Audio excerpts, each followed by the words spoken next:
বদলে যাচ্ছে police, RAB ও আনসারের পোশাকের রং ও নকশা। এখন থেকে সীমান্তে সাউন্ড গ্রেনেড ও টিয়ার শেল ব্যবহার করতে পারবে বিজিবি। টিয়ার গ্যাস তো ওদের কাছে নাই, প্লাস আপনার ওদের কাছে তো এই যে সাউন্ড গ্রেনেড নাই। এই সাউন্ড গ্রেনেড এইগুলি কেনার জন্য ওদের আমরা পারমিশন দিয়ে দিয়েছি। বাড়ি বাড়ি গিয়ে ভোটার তালিকা হালনাগাদ কার্যক্রম শুরু।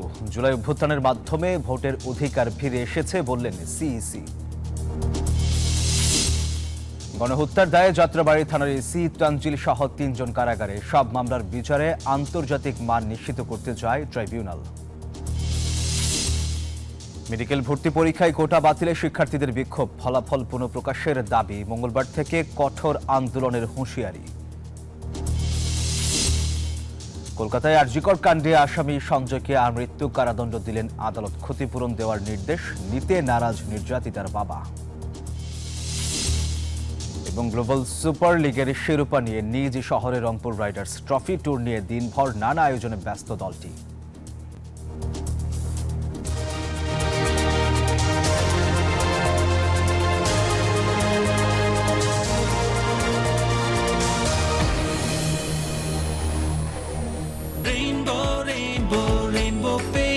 Rainbow Paints, the color of joy.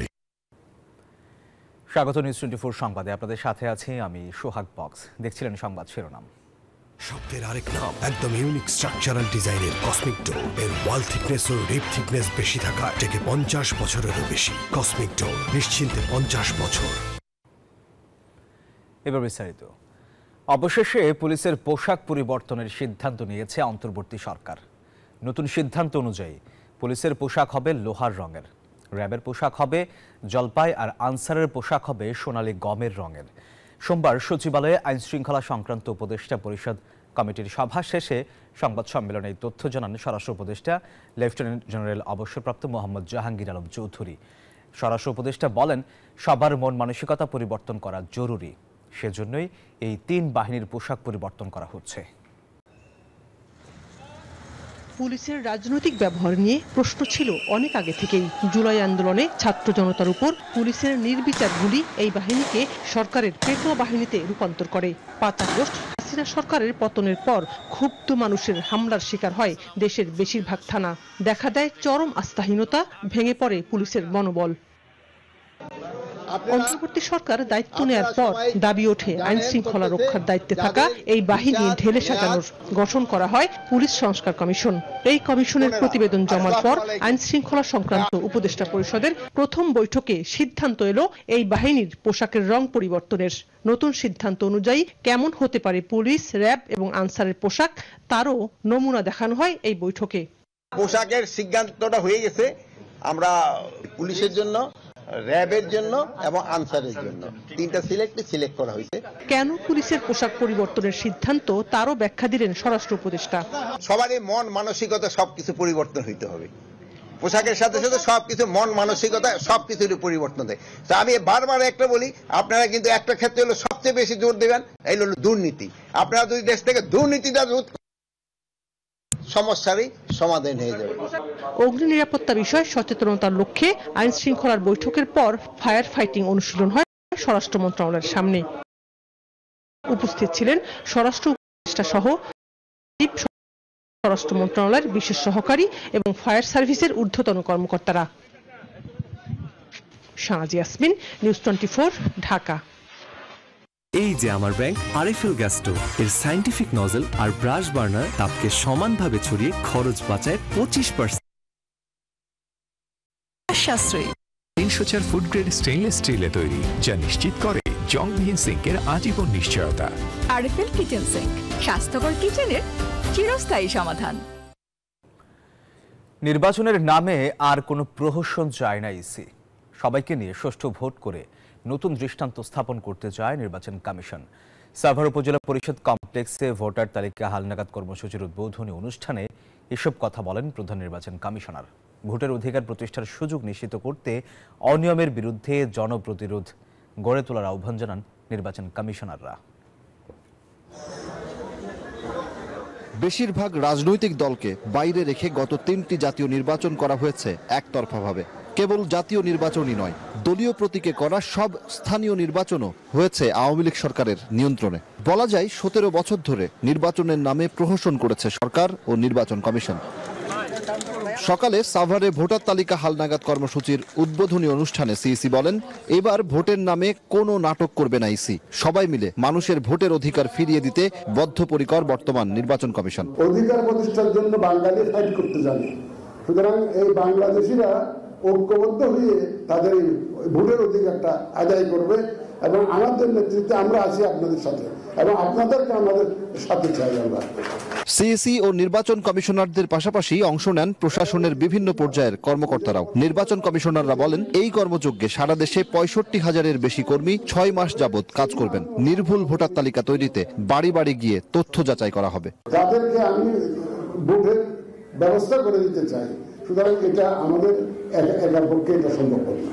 গণনা করে আপনার পছন্দের প্রার্থী যেই হোক না কেন, বিজয়ী হোক আর জয়ী হোক, আমি তো ভোটটা দেওয়া তাইলে আমি এই যে লং জার্নিতে পুরো জার্নিটাতে আমি আপনাদেরকে সাথে চাই। এ সময় তরুণ প্রজন্মের বেশ কয়েকজনকে নিবন্ধিত করা হয় ভোটার তালিকায়। নতুন ভোটাররা জানান, আগামী নির্বাচনে ভোট দিয়ে যোগ্য প্রতিনিধি নির্বাচন করতে চান তারা। ভবিষ্যৎ সরকার নির্বাচনে এই নতুন ভোটার হওয়ার মাধ্যমে সরকার নির্বাচনে ভূমিকা রাখতে পারবো, ভোটাধিকার প্রয়োগ করতে পারবো। এর জন্য আনন্দিত এবং আশা করছি যে পরবর্তী নির্বাচনে আমি একজন যোগ্য প্রতিনিধি নির্বাচন করতে পারবো। 5 ফেব্রুয়ারি পর্যন্ত ভোটারদের তথ্য সংগ্রহ করা হবে। এরপর ধারাবাহিকভাবে 6 মাসের মধ্যে শেষ হবে নির্বাচনের আগে অতি গুরুত্বপূর্ণ এই কর্মযজ্ঞ। দীর্ঘদিনের অব্যবস্থাপনায় নির্বাচনের ওপর থেকে আস্থা উঠেছে মানুষের, আর সেই আস্থা ফেরাতেই কাজ করছে বর্তমান নির্বাচন কমিশন। ভোটার তালিকা হালনাগাদ কর্মসূচির মধ্য দিয়ে নির্বাচনের সেই যাত্রা শুরু হলো, যেখানে সুষ্ঠু একটি নির্বাচনের মাধ্যমে আগামীতে সরকার নির্বাচন করবে সাধারণ মানুষ। সজল দাস, নিউজ 24, সাভার। বিজলি কেবলস যে কোনো স্থাপনার বৈদ্যুতিক সংযোগকে রাখে নিরাপদ। এর স্কিন কোটেড ইনসুলেশন সম্পূর্ণ ফায়ার রিটার্ডেন্ট, তাই বিজলি কেবলস নিজেই নিজেকে নেভায়। বিজলি কেবলস, নিরাপদ আজীবন। বৈষম্য বিরোধী ছাত্র আন্দোলনের সময় রাজধানীর যাত্রাবাড়ি এলাকায় ইমাম হোসেন তাইমকে হত্যার মামলায় গ্রেপ্তার হওয়া পুলিশের সহকারী কমিশনার তানজিল আহমেদকে কারাগারে পাঠানোর নির্দেশ দিয়েছেন আন্তর্জাতিক অপরাধ ট্রাইব্যুনাল।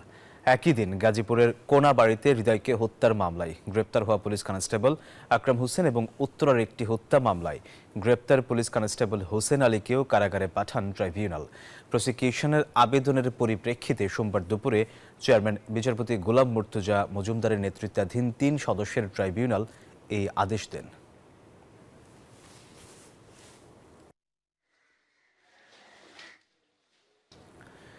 জুলাই ছাত্র আন্দোলনে আবু সাইদ সহ সকল হত্যা মামলার বিচারে আন্তর্জাতিক মানদণ্ড নিশ্চিত করতে চায় ট্রাইব্যুনাল।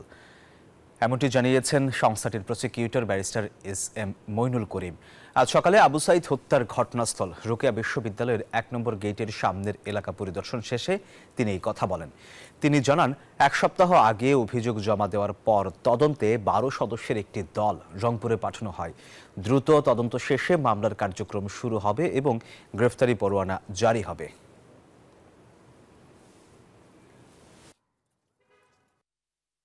দুইটা মামলা 2 আইনে। আমাদেরটা হয়েছে ইন্টারন্যাশনাল ক্রাইমস ট্রাইব্যুনাল অ্যাক্ট 1973-তে। তো আর এখানে যেটা হয়েছে সেটা দণ্ডবিধি বা অন্য আইনে। তো 2 আইনে যেহেতু 2 জায়গায় চলতে পারবে, তারপরেও তদন্ত করে আমরা দেখব বা পরবর্তীতে এটা ডিসিশনের ব্যাপার যে বাকি মামলাগুলো আমাদের ইয়েতে আসবে কি আসবে না, সেজন্য অপেক্ষা করতে হবে আমাদেরকে। যাত্রাবাড়ি থানার হত্যা মামলায় সালমান এফ রহমান, আনিসুল হক, হাসানুল হক ইনু, রাশেদ খান মেনন, চৌধুরী আবদুল্লাহ আল মামুনকে 5 দিনের রিমান্ড দিয়েছেন আদালত। সোমবার ঢাকার চিফ মেট্রোপলিটন ম্যাজিস্ট্রেট আদালতের বিচারক তাদের বিভিন্ন মামলায় গ্রেপ্তার দেখান। সকালে আসামিদের চিফ মেট্রোপলিটন ম্যাজিস্ট্রেট আদালতে হাজির করে গ্রেপ্তার দেখানোর আবেদন করেন সংশ্লিষ্ট থানার তদন্ত কর্মকর্তা। পরে আদালতে তাদের গ্রেপ্তার দেখান। এর মধ্যে সালমান এফ রহমানকে যাত্রাবাড়ি থানার 4টি ও মোহাম্মদপুর থানার 1টি মামলায়, আনিসুল হককে যাত্রাবাড়ি থানার 7টি, মোহাম্মদপুর থানার 1টি এবং খিলগাঁও থানার 1টি মামলায় গ্রেপ্তার দেখানো হয়। ডাক্তার দীপুমণিকে যাত্রাবাড়ি থানার 2টি মামলায়, জুনায়েদ আহমেদ পলককে যাত্রাবাড়ি থানার 2টি ও সূত্রাপুর থানার 1টি মামলায়, রাশেদ খান মেননকে যাত্রাবাড়ি থানার 5টি মামলায় গ্রেপ্তার দেখিয়েছেন আদালত। হাসানুল হক ইনু, রাশেদ খান মেনন, জুনায়েদ সেলিম, চৌধুরী আব্দুল্লাহ মামুন, কামরুল ইসলাম, দীপুমণি, জাহাঙ্গীর আলম এবং ব্যবসায়ী নজরুল ইসলাম ও জুলাস, এদেরকে বিভিন্ন মামলা গ্রেপ্তার দেখানো হয়। এবং এছাড়াও যাত্রাবাড়ির 2টি মামলায় রাশেদ খান মেনন, হাসানুল হক ইনু এবং আনিসুল হক, এই 3 জনকে তাদের রিমান্ড চাওয়া হয় এই হত্যা মামলায়, এবং এদের বিরুদ্ধে 5 দিনের রিমান্ড মঞ্জুর করেন। উন্নয়ন ও সন্ত্রাসবাদ প্রতিরোধে অন্তর্বর্তী সরকারের প্রতি সমর্থন অব্যাহত রাখবে যুক্তরাষ্ট্র। প্রধান উপদেষ্টার সাথে সৌজন্য সাক্ষাতের পর এই কথা জানান ঢাকায় নিযুক্ত মার্কিন রাষ্ট্রদূত ট্রেসি অ্যান জ্যাকসন। রাষ্ট্রীয় অতিথি ভবন যমুনায় তাদের বৈঠক অনুষ্ঠিত হয়। জুলাই গণ আন্দোলনের ঘোষণাপত্র এবং আগামী নির্বাচন নিয়েও মার্কিন প্রতিনিধির সঙ্গে কথা বলেন অধ্যাপক ইউনুস। আগামী ফেব্রুয়ারির মধ্যেই জুলাই ঘোষণাপত্র নিয়ে রাজনৈতিক ঐকমত্য হবে বলে আশা করেন প্রধান উপদেষ্টা। চলমান সংস্কার উদ্যোগে রাজনৈতিক দলগুলো সম্মত হলে তাদের জুলাই চুক্তিতে সই করার আহ্বান জানানো হবে। সুইজারল্যান্ডের ডাভোসে আজ শুরু হচ্ছে বিশ্ব অর্থনৈতিক ফোরামের বার্ষিক সম্মেলন। এতে যোগ দিতে আজ ঢাকা ছাড়বেন প্রধান উপদেষ্টা ডক্টর মোহাম্মদ ইউনুস। সফরে বিশ্ব নেতাদের সাথে বৈঠকের পাশাপাশি দেশে বিনিয়োগ টানতে বাংলাদেশ সংলাপে যোগ দেবেন প্রধান উপদেষ্টা। তীব্র শীত ও তুষার উপেক্ষা করে 20 জানুয়ারি থেকে 24 জানুয়ারি পর্যন্ত সুইস পর্বতমালার রিসোর্টে একত্রিত হবেন ব্যবসায়ী ও রাজনৈতিক নেতারা। দাভোসে বিশ্ব অর্থনৈতিক ফোরামে স্বাগত জানাতে প্রস্তুত। সম্মেলনে যোগ দিতে 4 দিনের সফরে আজ রাতে সুইজারল্যান্ড যাচ্ছেন প্রধান উপদেষ্টা ডক্টর মোহাম্মদ ইউনুস। এই সফরে বিদেশি বিনিয়োগ বৃদ্ধি ও বিনিয়োগকারীদের আস্থা ফেরানোর চেষ্টা করবেন তিনি। ফোরামে এবার প্রথমবারের মতো বাংলাদেশ নিয়ে সংলাপ হবে।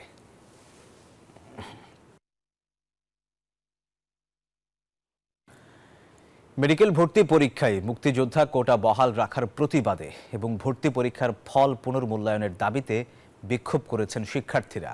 সকালে কেন্দ্রীয় শহীদ মিনারে কয়েকশো মেডিকেলের শিক্ষার্থী জড়ো হন। প্রকাশিত মেডিকেল ও ডেন্টাল পরীক্ষার ফলাফল আজকের মধ্যে বাতিল সহ নতুন ফলাফল প্রকাশের দাবি জানান তারা। অন্যথায় মঙ্গলবার থেকে কঠোর আন্দোলনের হুঁশিয়ারি তাদের। এ সময় ভর্তি পরীক্ষা ও চাকরির সকল পরীক্ষা থেকে অযৌক্তিক কোটা চিরতরে বাতিলের দাবি জানান শিক্ষার্থীরা। একই দাবিতে সারা দেশে প্রতিবাদ কর্মসূচি অনুষ্ঠিত হয়। শিক্ষার্থীদের অভিযোগ, কোটা সংস্কারের জন্য এত প্রাণ গেল, অথচ সেই কোটা আবার ফিরে এসেছে। ভর্তি পরীক্ষার ফলাফল যেটা গতকাল প্রকাশিত হয়েছে, এটা আজকের মধ্যে বাতিল করে পুনর্প্রকাশ করতে হবে। ঐক্য না থাকলে ফ্যাসিবাদের উত্থান ঠেকানো সম্ভব নয়, কারণ দিল্লির ষড়যন্ত্র থেমে নেই। এমন মন্তব্য করেছেন বিএনপির যুগ্ম মহাসচিব রুহুল কবির রিজভী। বলেন, সকলের ঐক্যবদ্ধ থেকে অপচেষ্টার মোকাবিলা করতে হবে।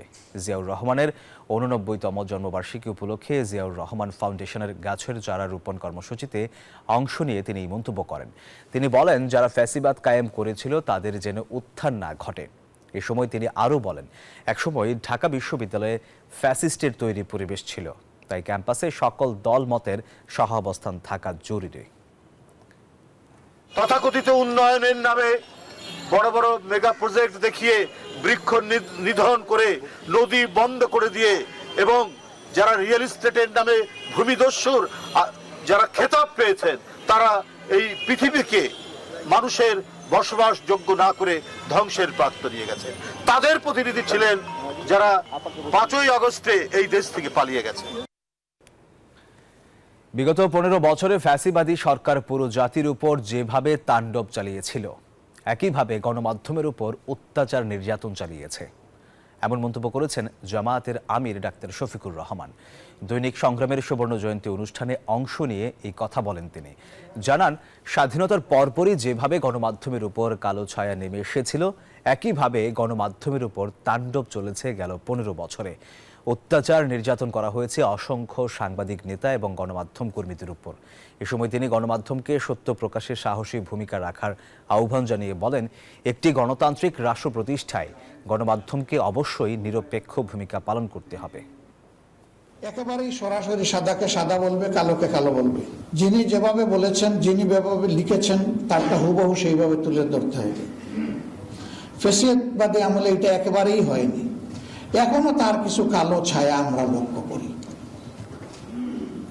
কারণ রোগ যখন পুরানো হয়ে যায়, এটাকে ক্রনিক ডিসিজ বলা হয়। ক্রনিক ডিসিজ কিন্তু সহজে সারে না, কিন্তু সারে, সময় লাগে। তা আমরা আশা করব যে এটা সারবে, এটা থাকবে না। দর্শক, গুলশানে এই মুহূর্তে বক্তব্য রাখছেন বিএনপি মহাসচিব মির্জা ফখরুল ইসলাম আলমগীর। আমরা সরাসরি চলে যাচ্ছি সেখানে।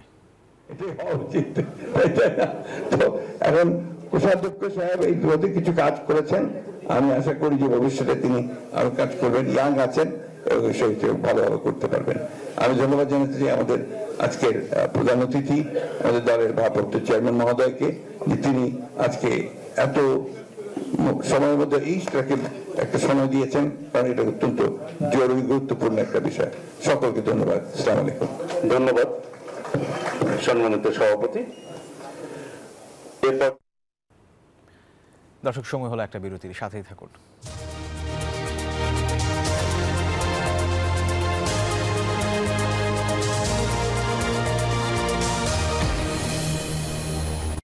নুডলস খান নাই? তাহলে তো নুডলসই খান নাই। নুডলস খান নাই তো নুডলসই খান নাই।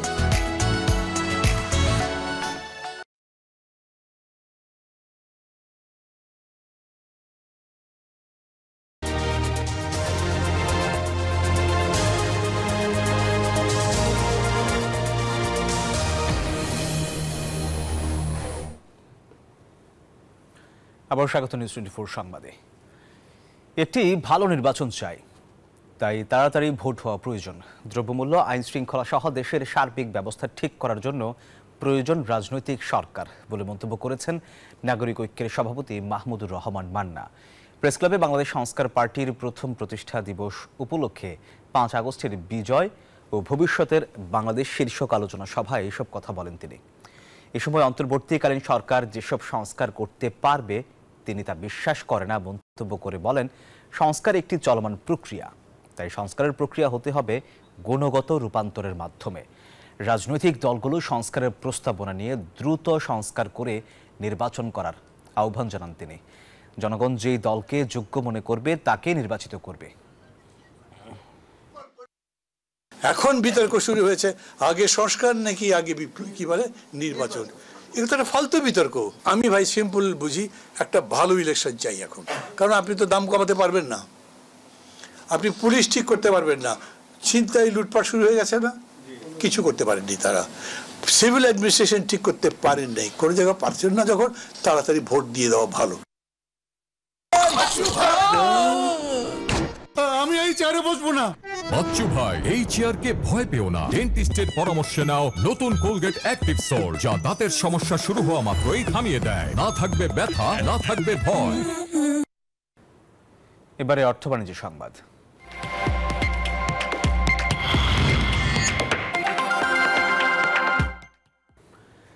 জমকালো আয়োজনে ব্র্যাক সিডিএম সাভারে অনুষ্ঠিত হলো স্যাম বন্ড বার্ষিক সেলস কনফারেন্স। দেশের শীর্ষস্থানীয় কেমিক্যাল উৎপাদনকারী প্রতিষ্ঠান সামুদা স্পেককেম লিমিটেডের ব্র্যান্ড স্যাম বন্ডের বার্ষিক সেলস কনফারেন্স এটি 18 ও 19 জানুয়ারি 2 দিন ব্যাপী অত্যন্ত জমকালো আয়োজনের মধ্য দিয়ে আনন্দঘন পরিবেশে এই অনুষ্ঠান উদযাপিত হয়।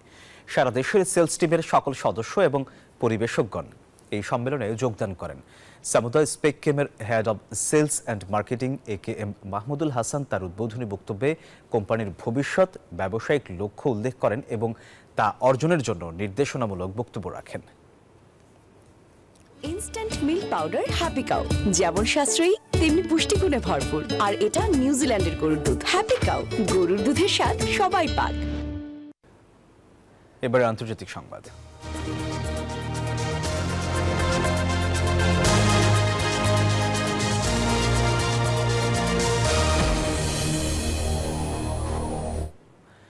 যুক্তরাষ্ট্রের 47তম প্রেসিডেন্ট হিসেবে আজ শপথ নেবেন ডোনাল্ড ট্রাম্প। শপথ গ্রহণের আগে ওয়াশিংটনে প্রচারের ধাঁচে বিজয় মিছিল করেছেন নবনির্বাচিত প্রেসিডেন্ট, যেখানে ভাষণে মার্কিনীদের দিয়েছেন নানা প্রতিশ্রুতি। আর যুক্তরাষ্ট্রে টিকটক অ্যাপকে সচল রাখার দায়িত্ব কাঁধে নিয়েছেন তিনি। এদিকে ধনকুবের ইলন মাস্ককেও দিয়েছেন নতুন দায়িত্ব। রোববার মার্কিন স্থানীয় সময় বিকেল ৩টায় ওয়াশিংটনে অনুষ্ঠিত হয় মেক আমেরিকা গ্রেট এগেইন নামের বিজয় মিছিল, যেখানে ২০২১ সালের ৬ জানুয়ারি ক্যাপিটল হিলে নিজ সমর্থকদের দাঙ্গার ঘটনার পর প্রথম গুরুত্বপূর্ণ বক্তব্য রাখেন ডোনাল্ড ট্রাম্প। নবনির্বাচিত মার্কিন প্রেসিডেন্ট বলেন, শপথ গ্রহণের দিনই অনেক নির্বাহী আদেশে স্বাক্ষর করবেন তিনি, যা অত্যন্ত খুশি করবে মার্কিনীদের। মার্কিনীদের দীর্ঘ ৪ বছরের পতনের পর্দা সরে যাবে। মার্কিন শক্তি, সমৃদ্ধি, মর্যাদা এবং গর্বের এক নতুন দিন শুরু করব আমরা। ট্রাম্প আরও বলেন, মার্কিন শহরগুলিতে আইন শৃঙ্খলা ফিরিয়ে আনবেন তিনি, স্কুলগুলোতে ফিরিয়ে আনবেন দেশপ্রেম, সরকার থেকে সরিয়ে ফেলবেন উগ্র বামপন্থী নীতি। যুক্তরাষ্ট্রকে আবার মহান করে তুলব আমরা।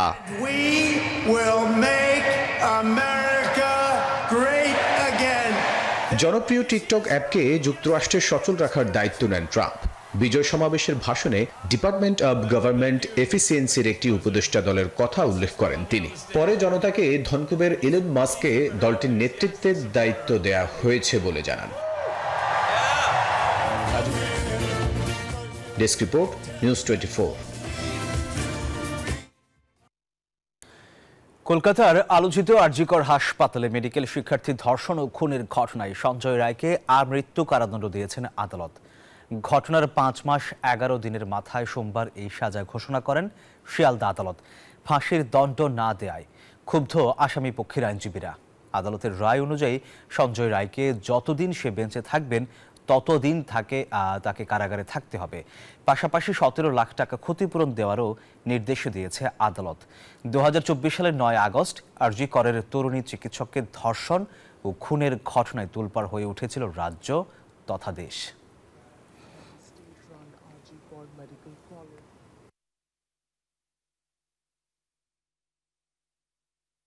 সময় হলো আরো একটা বিরতির সাথেই থাকুন।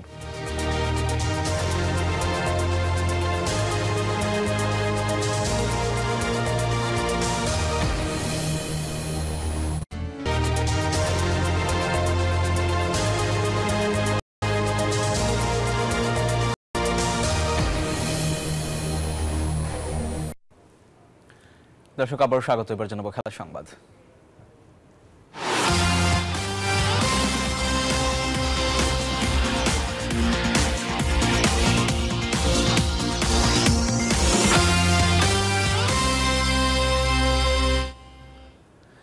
রংপুরে গ্লোবাল সুপার লিগের ট্রফি নিয়ে নিজ শহরে আজ রংপুর রাইডার্সের দিনভর থাকছে নানা আয়োজন। ইতিমধ্যেই রংপুর স্টেডিয়ামে আসতে শুরু করেছে রাইডার্স ভক্ত সমর্থকেরা। প্রথমবার দেশের কোনো ফ্র্যাঞ্চাইজি দল হিসেবে বিদেশে খেলতে গিয়ে চ্যাম্পিয়ন হয় রংপুর রাইডার্স। এবার সেই শিরোপা নিয়ে নিজ শহরে এসেছে ফ্র্যাঞ্চাইজিটি। ফ্যানদের প্রায় ১৫০০ জার্সি দেবে রংপুর। গ্লোবাল সুপার লিগ ও বিপিএল ট্রফির সঙ্গে থাকবে মাস্কট ডানা ৩৬। 2 ট্রফি নিয়ে শহর প্রদক্ষিণ করবে জিএসএল চ্যাম্পিয়নরা। এরপর রংপুর ক্রিকেট গার্ডেনে প্লেয়ার মিট অ্যান্ড গ্রিট। ট্রফির সাথে ছবি তোলার সুযোগ থাকবে সাধারণ ক্রিকেট প্রেমীদের। বিকেলে দেশ বরেণ্য ব্যান্ড অ্যাভয়েড রাফায়ের কনসার্টও রেখেছে আয়োজকরা।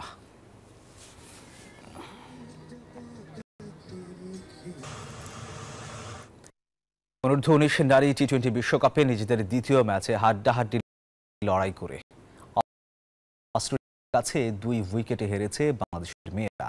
মালয়েশিয়ার বাঙ্গিতে টস হেরে আগে ব্যাট করতে নেমে অস্ট্রেলিয়ার বোলিং তোপে 9 উইকেট হারিয়ে 91 রানে সংগ্রহ করে। জবাবে ব্যাট করতে নেমে ভালো শুরুর পরেও টাইগ্রিসদের অসাধারণ বোলিংয়ের পরও শেষ পর্যন্ত জয় তুলে নেয় অজি মেয়েরা। মালয়েশিয়াতে অনূর্ধ্ব 19 নারী টি-20 বিশ্বকাপে অস্ট্রেলিয়াকে কাঁপিয়ে দিয়ে অল্পের জন্য হেরেছে বাংলাদেশ। লো স্কোরিং ম্যাচে বোলারদের কল্যাণে লড়াইটা জমিয়ে তুলেছিল জুনিয়র টাইগ্রিসরা। শেষ পর্যন্ত বিজয়ের হাসি হাসলো অজি মেয়েরা। বাংলাদেশের দেওয়া 92 রানের টার্গেটে ব্যাট করতে নেমে উদ্বোধনী জুটিতে 26 রান তোলা অজিরা প্রথম উইকেট হারায় রান আউটের ফাঁদে পড়ে। এরপর অধিনায়ক লোকি হ্যামিল্টন ও কেট পেলের 24 রানের জুটিতে জয়ের কাছে পৌঁছে যায় অস্ট্রেলিয়ান মেয়েরা। তবে মাঝে জুনিয়র টাইগার্সরা অসাধারণ বোলিং করে অজিদের উইকেট তুলে নিলে জমে ওঠে খেলা। শেষ পর্যন্ত লড়াই করেও ম্যাচে ফিরতে পারেনি সুমাইয়া আক্তারের দল। এর আগে টস হেরে ব্যাট করতে নেমে শুরুটা একদমই ভালো হয়নি জুনিয়র টাইগার্সদের। বাংলাদেশের হয়ে ওপেনার সুমাইয়া আক্তারের 13 ও সর্বোচ্চ ইনিংস খেলা আফিয়ার 29 রান ছাড়া আর কোনো ব্যাটারি 2 অঙ্কের ঘরে পৌঁছাতে পারেনি। শেষ পর্যন্ত অজি মেয়েদের বোলিং তোপে নির্ধারিত 20 ওভারে বাংলাদেশের মেয়েরা 9 উইকেট হারিয়ে স্কোরবোর্ডে 91 রান যোগ করে। অস্ট্রেলিয়ার হয়ে 2টি করে উইকেট শিকার করেন ব্রে, লারোসা ও ট্রেগান। জিহাদ আল হাসান, নিউজ 24। দর্শক, বিএনপির প্রাথমিক সদস্যপদ নবায়ন কার্যক্রম। জিহাদ আল হাসান, নিউজ 24। দর্শক, বিএনপির প্রাথমিক সদস্যপদ নবায়ন কার্যক্রমের উদ্বোধন অনুষ্ঠানে এই মুহূর্তে বক্তব্য রাখছেন দলের ভারপ্রাপ্ত চেয়ারম্যান তারেক রহমান। আমরা সরাসরি যুক্ত হচ্ছি তার বক্তব্যে। নেতা কর্মীদেরকে দেশের সেক্টরগুলোকে যেরকম ধ্বংস করা হয়েছে, জনগণকে যেরকম নিষ্পেষিত করা হয়েছে, রাজনৈতিক দলগুলোকে সেভাবে নিষ্পেষিত করা হয়েছে, অত্যাচারিত করা হয়েছে, নির্যাতন করা হয়েছে নেতা কর্মীদেরকে। সেই ঝড় কেটে গিয়েছে। ঝড় কেটে যাবার পরে যখন ঝড় হয়, প্রাকৃতিকগতভাবেও যখন ঝড় হয়, ঝড়ে চলে যাওয়ার পরে লন্ড ভন্ড শস্য খেতেই হোক, ঘর বাড়ি হোক, মানুষ আবার সেটিকে পুনর্গঠন করে। প্রিয় সহকর্মীবৃন্দ, আমরা এই ঝড়ে আমাদের বহু সহকর্মীকে হারিয়েছি রাজনৈতিকভাবে, অনেকজনকে হারিয়েছি প্রাকৃতিকগত কারণভাবে, অনেকজন বিভিন্ন কারণে হয়তো সরে গিয়েছে রাজনীতি থেকে। আমরা সেই জন্য দলকে আবার পুনর্গঠিত করব। এখানে নজরুল ইসলাম খান সাহেব খুব সুন্দর একটি কথা বলেছেন, যেই মানুষগুলো এত ঝড়ের পরেও দলটিকে ধরে রেখেছে, যেই মানুষগুলো দলকে নিয়ে গিয়েছে সাধারণ মানুষের কাছে, যেই নেতাকর্মীগুলো, যেই কর্মীগুলো নিয়ে গেছেন মানুষের কাছে, মানুষের মধ্যে ধরে রেখেছে দলগুলোকে, যেই মানুষগুলোর কারণে আজ আমরা আমাদের অবস্থান থেকে আমাদের কথাগুলো বলতে পারছি, সেই মানুষগুলোকে আবার আমরা একত্রিত করতে চাই, ঐক্যবদ্ধ করতে চাই। এবং সেই জন্যই আজকে আমাদের এই নবায়ন, মেম্বারশিপ নবায়ন করার, সদস্যপদ নবায়নের আজকের এই আনুষ্ঠানিকতা। কেন আমরা নতুন সদস্যপদ গ্রহণ করতে চাইছি না আমি সে প্রসঙ্গে যাচ্ছি না। নেতৃবৃন্দ, স্টেজে উপস্থিত নেতৃবৃন্দ ওনারা সুন্দরভাবে খুব সুন্দরভাবে বলেছেন এবং এর বিষয়টি আপনারাও জানেন। আমাদের এই প্রোগ্রামটি যেমন বিএনপির প্রতিটি নেতাকর্মীর জন্য একটি অত্যন্ত আনন্দের দিন। আমি যখন সই করছিলাম, মঞ্চে উপস্থিত নেতৃবৃন্দ যখন সই করছিলাম, খেয়াল করে দেখবেন, আপনারা ভিডিও করাই আছে, একটু রিওয়াইন্ড করলে দেখবেন প্রত্যেকটি মানুষ কিন্তু হাস্যোজ্জ্বল ছিলেন। অর্থাৎ যেই প্রতিষ্ঠানটির সাথে আমরা এত কিছুর পরেও আছি, সেই প্রতিষ্ঠানটিতে যখন আমরা আবার নবায়ন করছি, এটি একটি আনন্দের বিষয় এবং এই আনন্দ আমরা সমগ্র বাংলাদেশে বিএনপির লক্ষ কোটি নেতাকর্মীর মধ্যে ছড়িয়ে দিতে চাই। আমি দৃঢ়ভাবে এই যে ঝড়ের কথা বললাম, সহকর্মীবৃন্দ, ঝড়ের পরে আমরা দলকে পুনর্গঠন করছি। আমরা দৃঢ়ভাবে বিশ্বাস করতে চাই আমরা ইনশাল্লাহ জনগণের সমর্থন আমরা পাব। জনগণের সমর্থন পাবার পরে আমাদের দেশকেও পুনর্গঠন করতে হবে। দলকে যদি আমরা সঠিকভাবে পুনর্গঠন করতে না পারি, আমরা দেশকে পুনর্গঠন করতে পারবো না। দেশকে পুনর্গঠন করার জন্য, রাষ্ট্রকে মেরামত করার জন্য আমরা কিন্তু 31 দফা দেশের সামনে, দেশের মানুষের সামনে উপস্থাপন করেছি। আমরা সেটিকে যদি বাস্তবায়ন করতে হয়, অবশ্যই আমাদের দলকে ঐক্যবদ্ধ, দলকে পুনর্গঠিত করতে হবে। যারা মেধাবী মানুষ, সেই মানুষগুলোকে আমাদের সামনে নিয়ে আসতে হবে। যারা পরিশ্রমী, যাদের মধ্যে সততা, আদর্শ আছে, এরকম মানুষগুলোকে আমাদের আরো ঐক্যবদ্ধ করতে হবে, আরো তাদেরকে কাছে নিয়ে আসতে হবে, দলের কাছে নিয়ে আসতে হবে, দলের সাথে আরো সম্পৃক্ত করতে হবে। নজরুল ইসলাম খান সাহেব একটি কথা বলেছেন যে সমর্থক থেকে কর্মী, শুভাকাঙ্ক্ষী থেকে সমর্থক, সমর্থক থেকে কর্মী, কর্মী থেকে নেতা বানাতে হবে। আমাদের ভালো মানুষ দরকার, এফেক্টিভ মানুষ দরকার, প্রোডাক্টিভ মানুষ আমাদের আগামী দিনে দরকার। কারণ এই রাষ্ট্রটিকে পালিয়ে যাওয়া স্বৈরাচার অনেক পিছনে নিয়ে গেছে, ধ্বংস করে দিয়েছে বিভিন্ন জায়গাগুলো। কাজেই আমাদেরকে যদি পুনর্গঠিত করতে হয়, আমাদের সেইরকম মানুষ দরকার, সেই রকম মানুষগুলোকে আমাদের বের করে নিয়ে আসতে হবে। কাজেই সহকর্মীবৃন্দ, আজকে যেই কর্মসূচি আমরা শুরু করলাম, আমার সামনে আমি যেই নেতৃবৃন্দদেরকে দেখতে পাচ্ছি, এখানে আমাদের জয়েন্ট সেক্রেটারি আছেন, এখানে আমাদের বিভাগীয় সাংগঠনিক সহ সাংগঠনিক নেতৃবৃন্দ আছেন। নেতৃবৃন্দ, আপনাদের মাধ্যমে কিন্তু আমাদেরকে এই কর্মসূচিটি বা এই সাংগঠনিক যে কর্মসূচি আমাদের নবায়ন, সদস্যপদ নবায়নের, এটি আমাদেরকে সাকসেসফুল করতে হবে।